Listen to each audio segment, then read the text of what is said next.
చేశారు.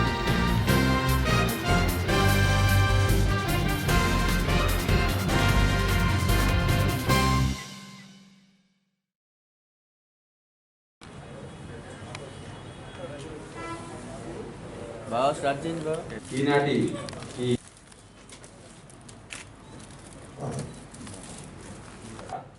మీడియాకు తెలియజేయవలసిందిగా సింధూర గారిని కోరుతున్నాం.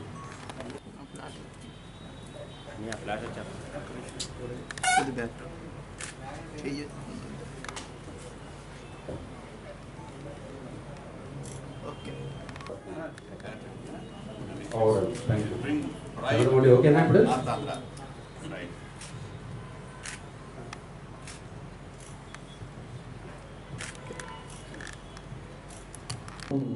చంద్ర గారు ఐఏఎస్ టాలెంట్ చేసి ఎగ్జామ్ కండక్ట్ చేసి అనేక వేల మంది రాయిగా విశాఖపట్నం నుంచి ఇద్దరు సెకండ్ అండ్ థర్డ్ ర్యాంక్ రావడం అనేది గొప్ప విశేషం. వీళ్ళకి ఫైనాన్షియల్ సపోర్ట్ ఈ అవార్డుతో పాటు ఒక 1 year ఫ్రీ కోచింగ్ ఇవ్వడానికి కూడా ఏఎల్ఎస్ వారు ముందుకొచ్చి వారిని ప్రోత్సహించుకునేది గొప్ప విశేషం.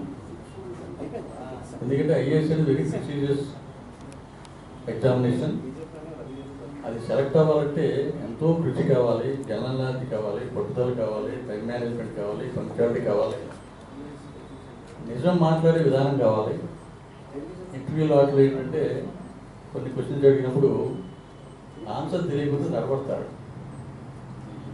ఆన్సర్ కరెక్టా తప్ప అనే విశేషం కాకుండా ఆ విషయానికి ఏ విధంగా సమాధానం చక్కగా కమ్యూనికేట్ చేయాలి ఎక్స్పర్ట్స్ అనేది ఇంపార్టెంట్ అనమాట. నిజం చెప్పడం ఇంటర్వ్యూలో వాటిలో చాలా అవసరం.